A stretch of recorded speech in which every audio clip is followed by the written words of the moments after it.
Hello, my name's Phillip Moffitt, and I'm the president of the Life Balance Institute and also a mindfulness meditation teacher where I teach mindfulness retreats all around the United States. And for the last 28 years, I've been helping people find clarity in their life in regards to things that will bring a better quality of life to their experience, and also helping them make changes and transitions in major aspects of their lives. So in the course of these 28 years, I have literally, no exaggeration, heard thousands of people's individual stories about the challenges in their lives and what causes stress and unhappiness and what brings a sense of well-being.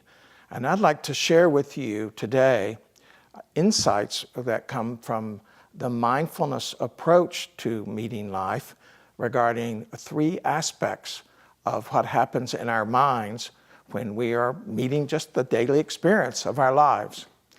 The first of these three is to have a mindfulness understanding of the difference between pressure and stress.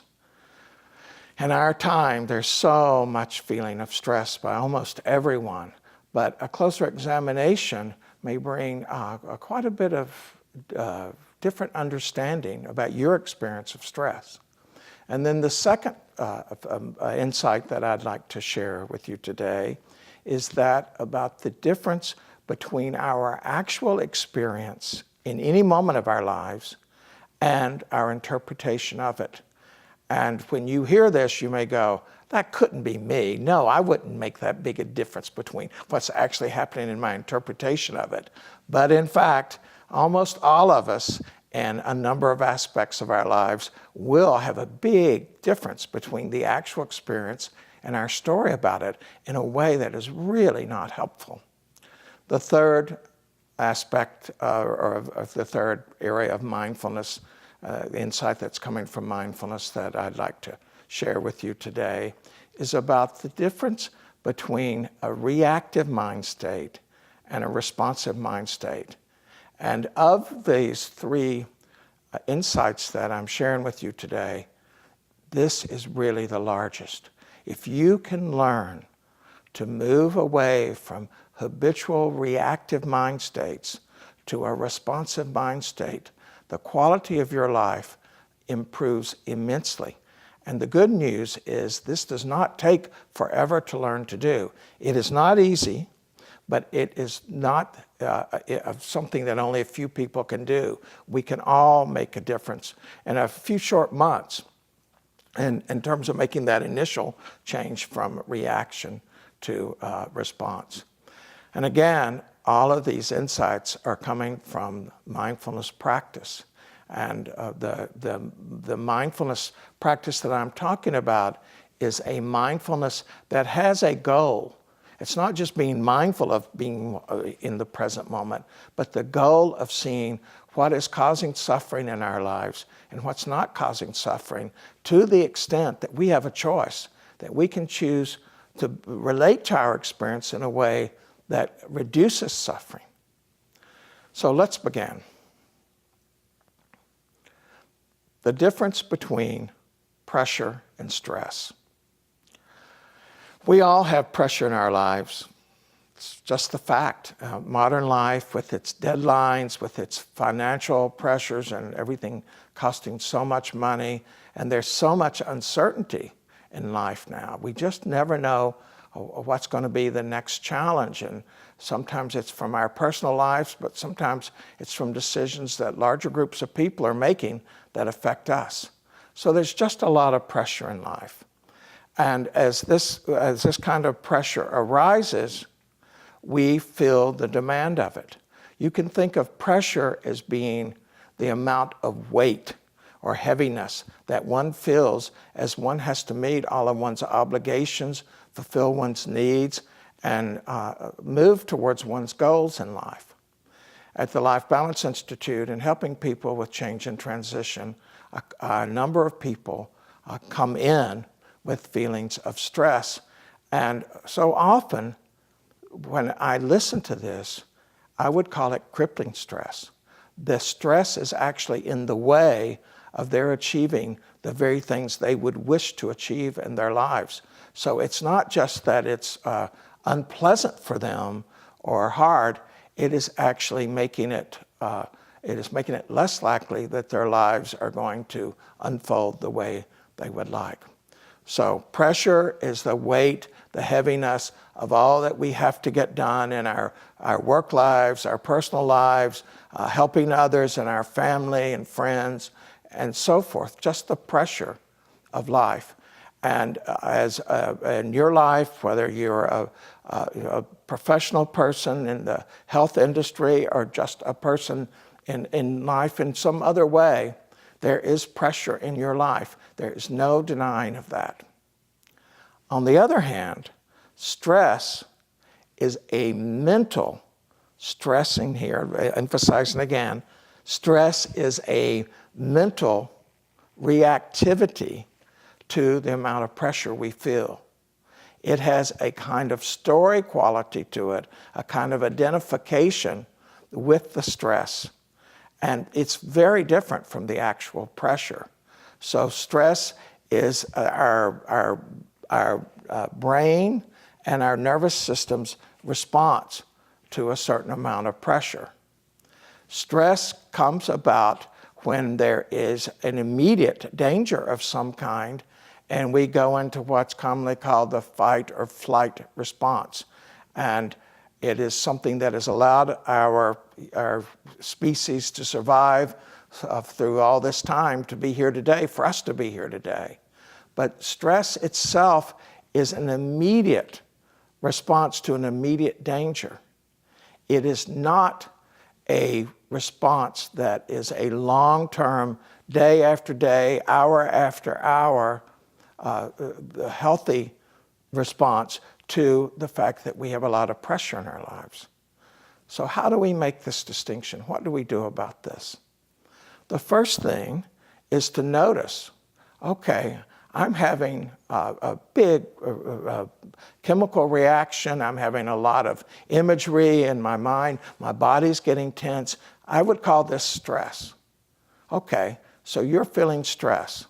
But then what is actually going on in this moment?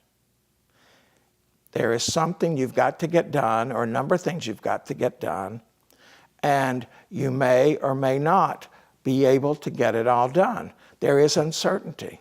So there's things to be done, there's uncertainty about it, and there's a strong emotional feeling that you want to get this done. That's what's actually happening. That is the pressure. And your body responds to pressure. When the mind feels the pressure, the nervous system releases chemicals, and we take these as messages. Oh, I've got to pay attention. It brings up the response of working. So again, really healthy.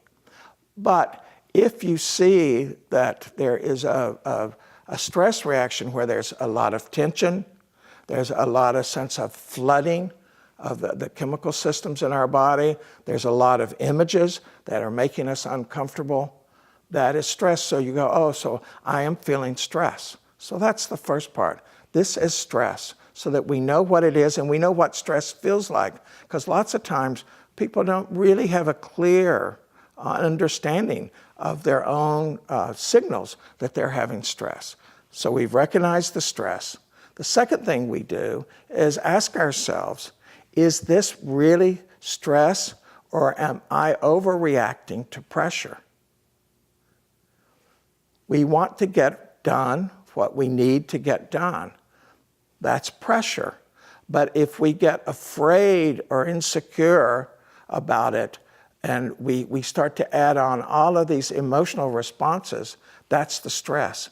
So can we make that difference and say, oh, this does not have to be stressful. This is simply pressure, but I am adding something by my emotional reactivity. Do I have a choice here? And the more we do these first two things, recognizing that stress is present and seeing that there can be a difference between pressure and stress for ourselves in this very moment, we start to have some space around this and things start to change for us. The third thing that we do is we simply name for ourselves all that needs to be done. This needs to be done, this needs to be done, and we allocate our resources as best we can in an impersonal way. We leave aside the story and go, okay, this has got to be done. I'm going to do it as best I am able. We don't know how well that's going to be, but as best I'm able. And we trust that that's true, so we don't need to be stressed about doing it. We feel all this pressure, so we're going to get it done as best we can. So we let loose of this extra reaction that's so hard on the body, as all of this excessive chemicals keep flooding the system over and over again, affecting our sleep, affecting the attention that we have that's so hard on the heart, and so forth. So we start to be able to let loose of that by just naming what needs to be done. And then the fourth thing, and this is a little more difficult, is we ask ourselves, is this as feeling of stress because I have some sense of identity with stress, that I have a tendency to go, oh, I am a stressful person, or I have a stressful life. We can even think that if we're not feeling stress, we're not important, or our lives aren't good enough, because the people we admire seem to have a lot of stress, so we want to have a lot of stress. I've watched this phenomena happen in our country. It did not used to be this way. It's been amazing to me to see this kind of change, where people actually think that being stressful means they're being successful. Wrong. And an example of this is in athletics. So when a runner starts running a race, they do an initial burst of speed, they really turn it on, and then their task is to simply relax more and more as they maintain the speed. Stress is a disaster for a high competitive athlete, and so it is for us too. The final thing then, as part of this, is that we ask ourselves, is that there a kind of feeling of inadequacy present? And that inadequacy, my story about my own inadequacy, is making me stressful. Or is there ambivalence about how I'm living my life, or ambivalence about doing this in the first place, or some aspect of of all these things I have to do? I've got some ambivalence about some of it. Or there's a kind of ambiguity, like I'm not really sure what I'm supposed to be doing or what really matters the most to me about this. So that we look to see, are there secondary emotional experiences that are actually not being recognized, and therefore in not being recognized make our systems more stressful, because the emotions that we're feeling but we don't recognize start to build as a stressful feeling in the body. So as we learn to do this, as we learn to see the difference between stress and pressure, and we learn to get comfortable with pressure, and we learn to trust ourselves that I will do as best I am able, and we learn to see stress, name it for what it is, distinguish between our experience of the pressure and the stress, we start to have much more of a spacious life, and life seems to be magically less stressful, and we feel much more empowered to respond to the pressure of our lives. Again, I have witnessed this over and over again. It can seem so simple, this mindfulness of the difference between pressure and stress, but it really works. The simplicity is part of the beauty of it. It's part of what empowers us to have the life we want to have, a mindful life that gives us choice in how we meet our lives.